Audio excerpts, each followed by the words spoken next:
This is Arctic clothing and equipment that will be worn by paratroopers for the northernmost parachute drop of a tactical unit.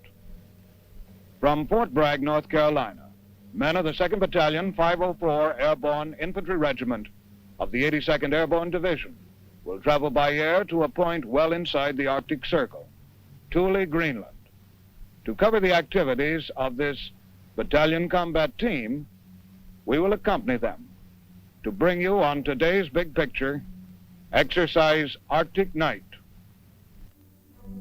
The proud word hits you the moment you arrive, Airborne. You see it in the signs that dot Fort Bragg, and on the uniform worn by a rugged breed of soldier whose motto is, anywhere, any place, any time. But when the announcement came that a battalion combat team from the 82nd Airborne Division would be airlifted to Greenland from Fort Bragg, even to a paratrooper, this was something special.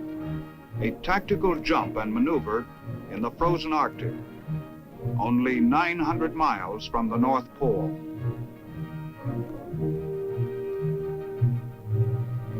Weeks before the departure, Arctic clothing was issued to each man. And if a trooper needed help in adjusting a ski strap, well, there was always an understanding buddy to lend a hand.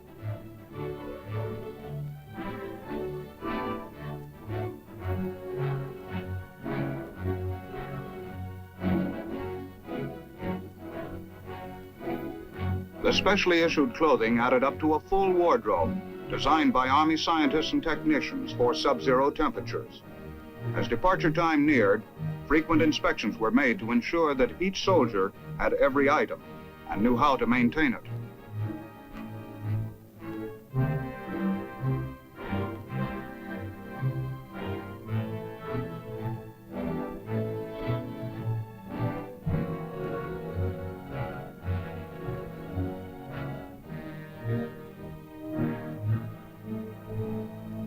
A big enemy up north is frostbite. That's why Arctic mittens practically become part of your skin. You just seldom take them off. And this kind won't slow up a trigger finger either. From head to toe, from pile caps and fur-lined hoods to bare paw snowshoes, the paratroopers have the clothes for the move toward the North Pole.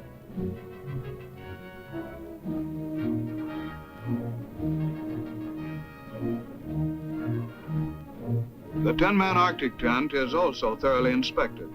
Has it been set up properly, strictly according to the manual? And how about the Yukon stove?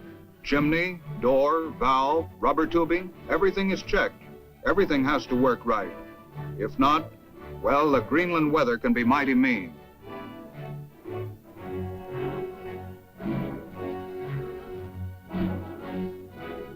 But outfitting the men for Arctic night was only a small part of the preparations. Especially in the frozen north, as the saying goes, clothes don't make the man. Training does. Training is the payoff. Classes were given in survival techniques. How do you stay alive when the temperature plummets down way below zero? How do you stay alive and fight? That was the question on everybody's mind.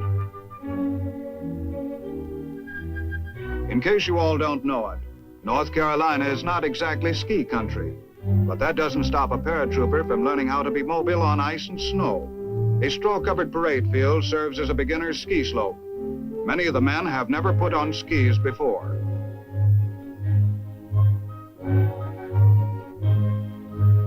The date of departure draws closer. Training activities are stepped up. The sun is warm in Carolina, but the men are learning how to live with cold as they drill again and again in setting up tents.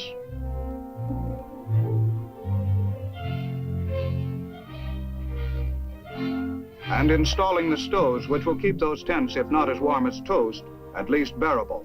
And the troops of the 82nd Airborne ask for no more. Exercise Arctic Night is to be climaxed by a mass parachute jump. Loaders and packers have a lot of work. There's nothing simple or casual about packing a chute. It takes care and it takes time.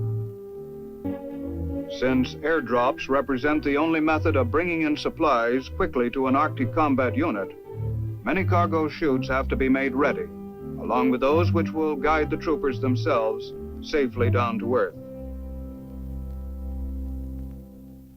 Finally, after 2 months of extensive cold weather training at Fort Bragg, the unit was ready. The morning of departure day. At Pope Air Force Base near Fort Bragg, the Arctic gear is loaded into the giant C-124 Globemasters that will air carry the men toward the North Pole. Skilled Air Force mechanics final check the planes. The success of Arctic Night will depend on full cooperation between the Army and the Air Force. In the briefing room, pilots receive last-minute information on flight conditions. Our operations portion of the briefing. We'll now have Captain Bergen, our group navigator, cover our routes. Captain Bergen.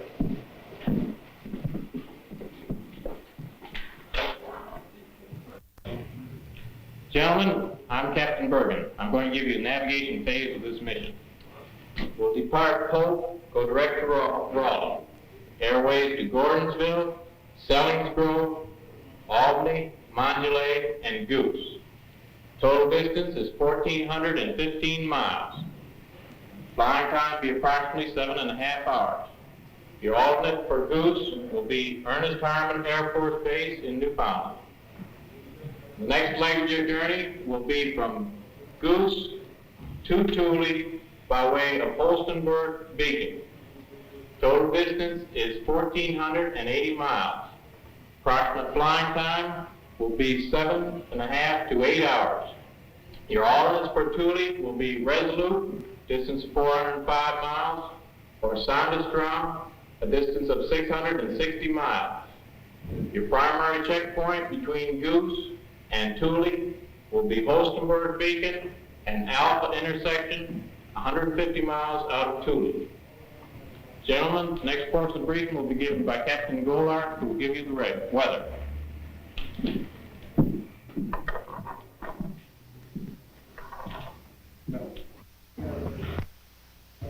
Departing Pope, the ceilings will be 1,000 to 2,000 feet.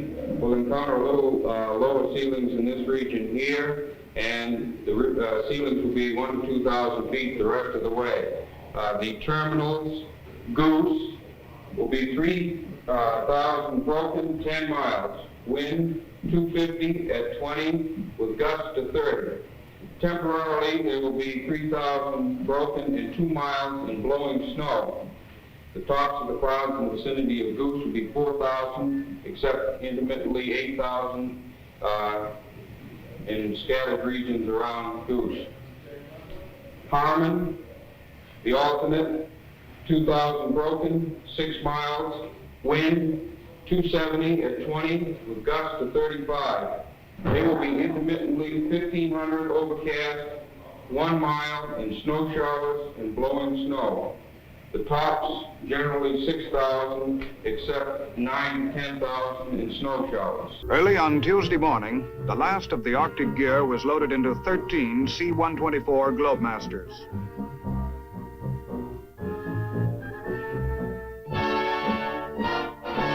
Then the 2nd Battalion boarded the planes, along with attached units of the 82nd Airborne Division pathfinders, medics, engineers, and parachute maintenance personnel. Loading hatches swing shut. The first leg of the journey to Goose Bay, Labrador, is about to begin. Pope Air Force Base resounds with the thunderous engine noises of the Globemasters. And then, one after another, every half hour, the powerful 4-engine planes roar down the runway and arch into the skies, as those left behind wish they could be airborne too.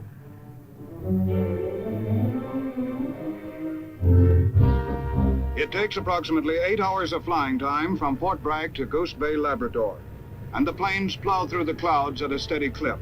Right on schedule, the planes nose down on the strip at Goose Air Base.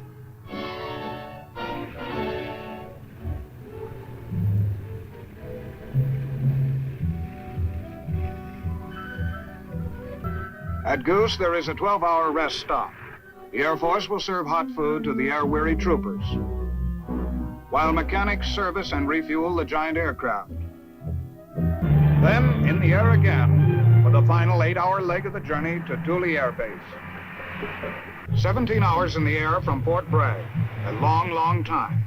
Every man has his own way of passing it. Some just sit and watch the world go by until it gets closer and closer.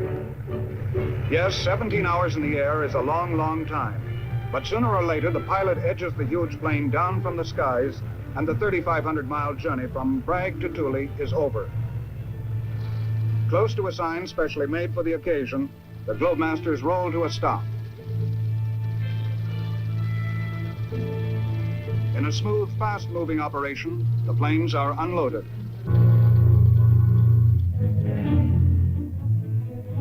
Supplies and equipment are passed out to waiting trucks.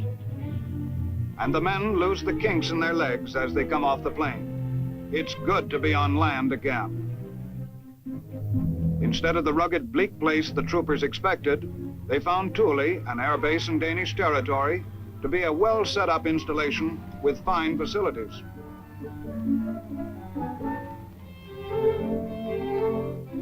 It didn't take the troopers long to get organized and to explore these facilities.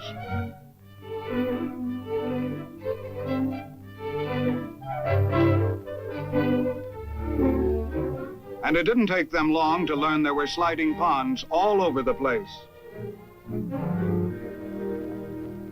But there wasn't much time for idle games. The battalion combat team plunged into intensive training for Arctic night. Skiing instruction again, but this time, the real thing. Within a matter of days, every trooper could handle himself like a veteran. In the shadows of the North Pole, skiing is no mere sport, but an efficient, practical method of rapid transportation.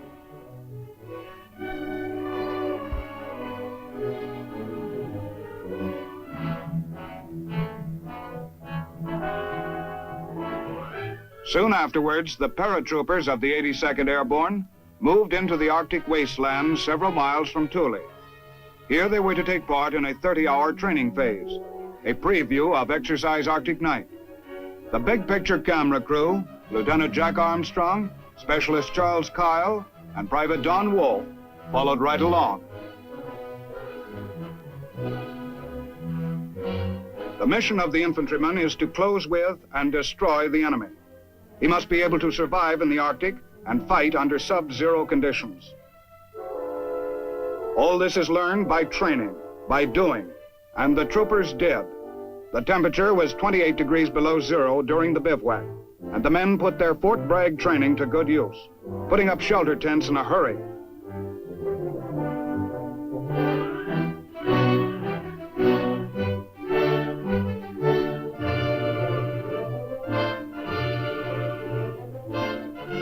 Once the hexagonal tent was up, the Yukon stove was deftly put together, and before long, the tent was a haven of warmth in a cold, cold world. But tents and stoves may not be available in actual combat. That's why the troopers learned how to take shelter in frigid ice caves and spent the night in self-built igloos. With axes, saws, and chisels, they attacked the hard-crusted snow. The idea was to dig snow caves as deep as the tallest man who was to occupy it.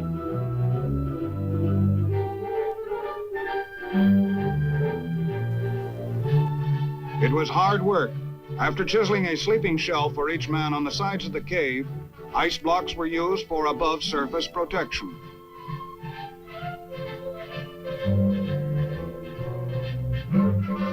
It was not only hard work, now and then a hard fall.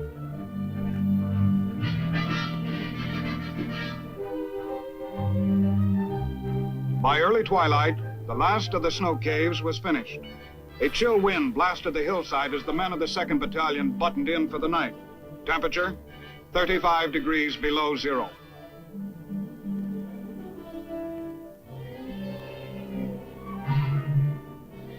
The next morning, the troopers came out, none the worse for wear.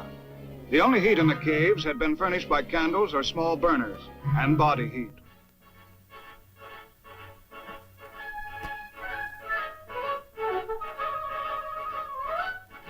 The bivouac was over.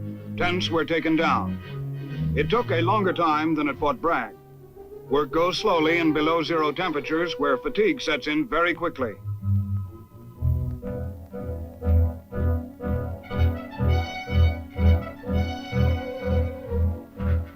men broke camp and reassembled for the forced march back to Thule.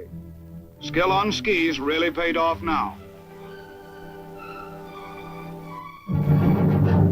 Loading their gear, communication equipment, burners and sleds into Akios, the heavy-duty snow sleds, the troopers started back. Each man carried his own weapon, along with a rucksack containing his sleeping bag and spare clothing.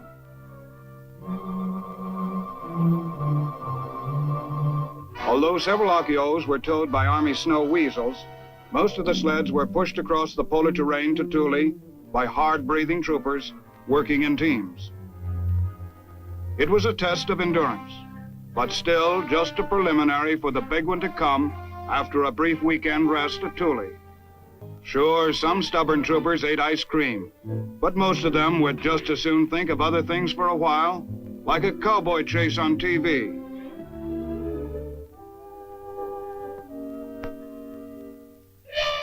A jam session, or maybe a letter home.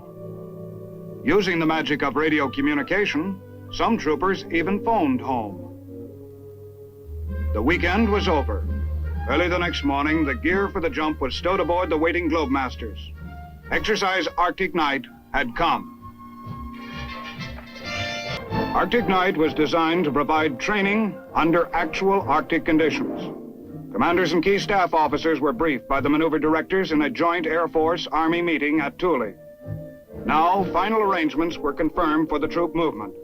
Fighter support, drop interval, resupply, combat intelligence, and every other foreseeable factor. Not far away, another briefing. The Pathfinders, who lead the way into the drop zone, are given final instructions. Plans for assembling and recovering equipment on the ground are firmed up. The briefing over, each man goes aboard with his own gear. The time is 5 a.m. Dawn was still breaking as the paratroopers of the 82nd Airborne Division dropped on to an iced-over bay near Thule, in the largest tactical drop ever made this far north, less than 900 miles from the North Pole. The Pathfinders were the first to land. And minutes later, when the main wave of Globemasters arrived over the drop zone, the 40-degree below air was full of silk.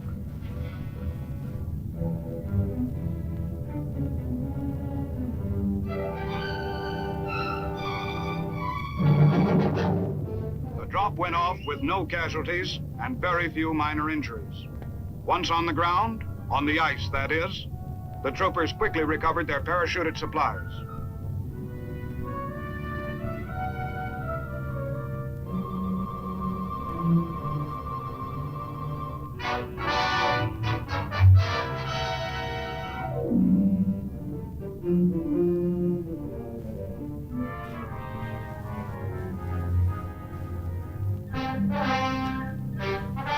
The jump is only the beginning. They move into an attack against a simulated enemy base X. All the training at Fort Bragg, all the 2 weeks of rugged duty at Thule, pays off for the men as the miles of freezing polar surface move past under their feet. Not always are they on their feet. Sometimes they hit the ice as the simulated enemy fires back. Equipment is put through a rough test. Observers make note of the effect of the extreme cold on the troopers' weapons.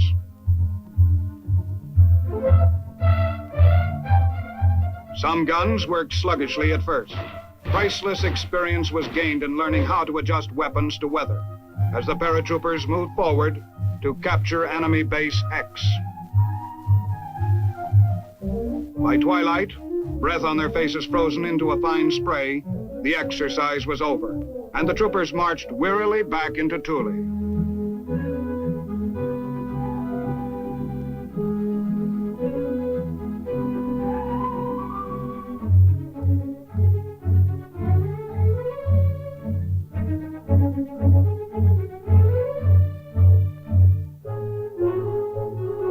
Nothing can replace the wonderful feeling of leaving the cold to enter a heated barracks again.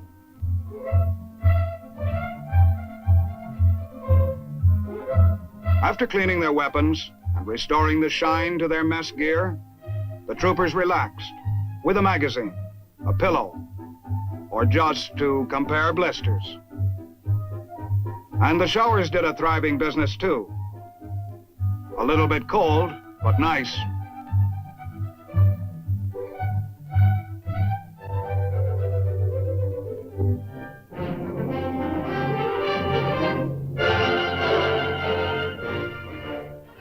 The next day, Sergeant Lewis, with his buddies of Arctic Night, received the traditional Blue Nose certificate for Arctic service from Lieutenant General Glenn Barkis, Commander-in-Chief, United States Northeast Command. Then a detailed critique, a review of the important lessons of Arctic Night, before the Globemasters went aloft again for the trip back to Bragg.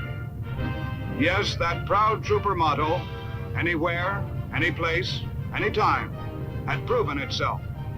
No wonder morale was as high as the plains, heading them south toward home.